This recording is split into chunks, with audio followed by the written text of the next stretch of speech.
Now that we know the mountains are kingdoms, maybe we can go to the Bible and begin to look and revisit the book of Revelation and all these things. But before we visit Revelation, when we study the Bible and we talk about Bible prophecy, we don't begin in Revelation. We begin in the literal parts of Scripture.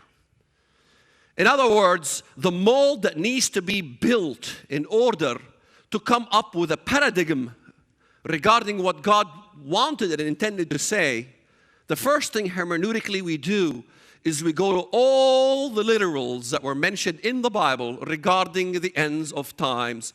And then we document all these things, and then we say, okay, what is God telling us literally? Well, I went through some of the verses. Isaiah 19, the Lord comes in a swift cloud coming to fight the country of Egypt.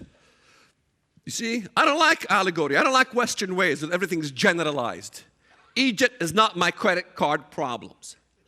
Egypt is Egypt. Things are going on in Egypt.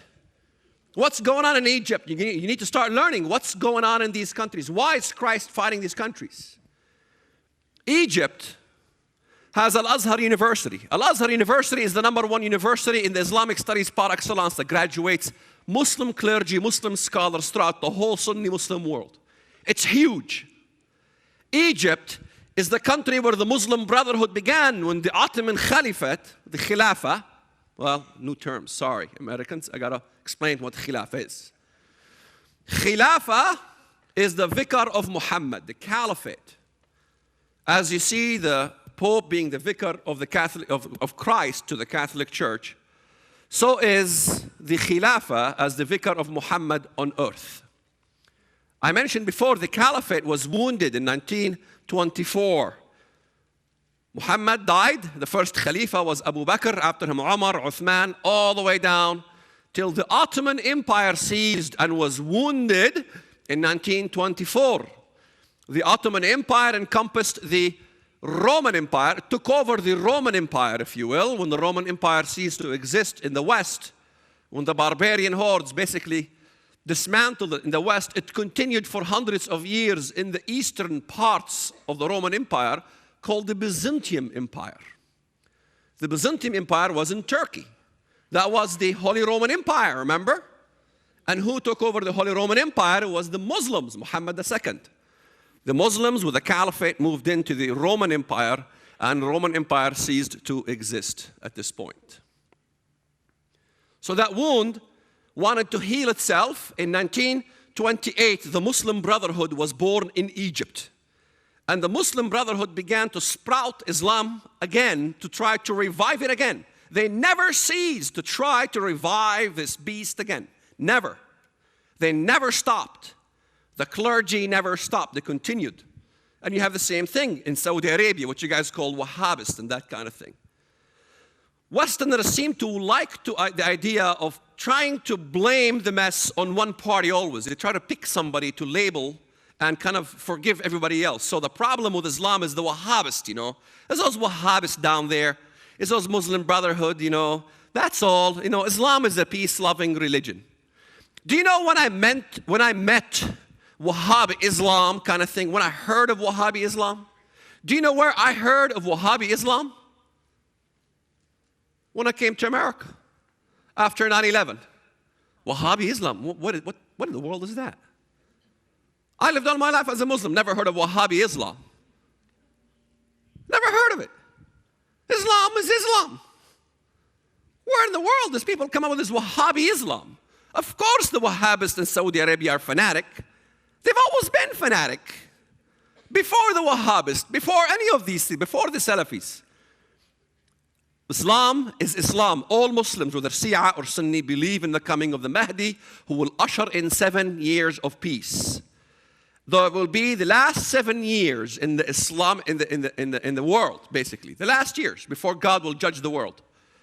And somehow during those 7 years, the Jews must be liquidated, and the trees and the stones will cry out, there's a Jew hiding behind me, come on Muslim, come and kill him. So your Antichrist basically was our Messiah. Mahdi basically comes back in the spirit of Muhammad. Muhammad said, he will have my spirit. Okay?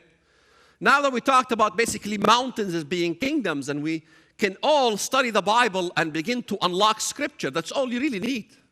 Other things, waters, you know, the woman comes out of the waters. What are waters? Waters, he tells John, multitudes, nations, different tribes and different tongues, different, you know. So this entity of the beast is really ruling from every different tribe and different tongue.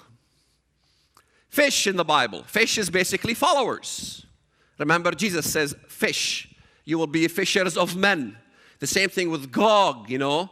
These scales, you know, the fish will come on your scales and God will put a hook in his mouth, Gog, you know.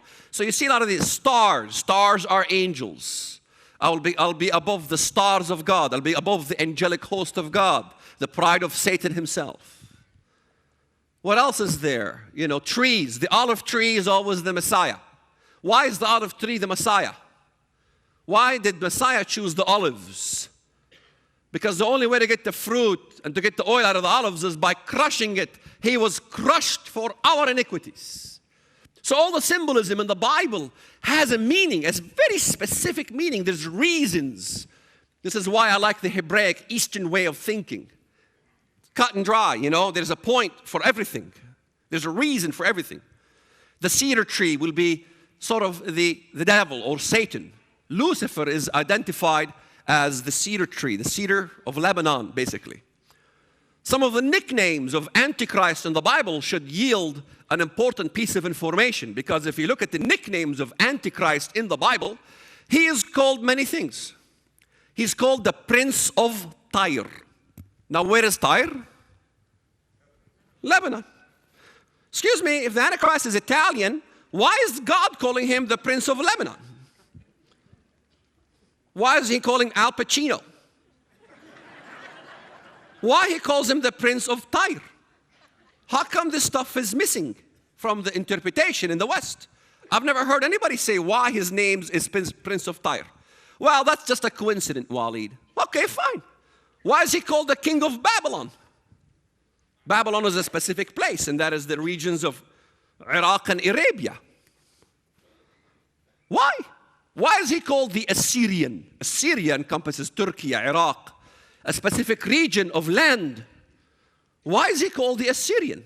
Why is he called Pharaoh of Egypt? Oh, that's just a nickname. Well, why is Christ fighting Egypt then?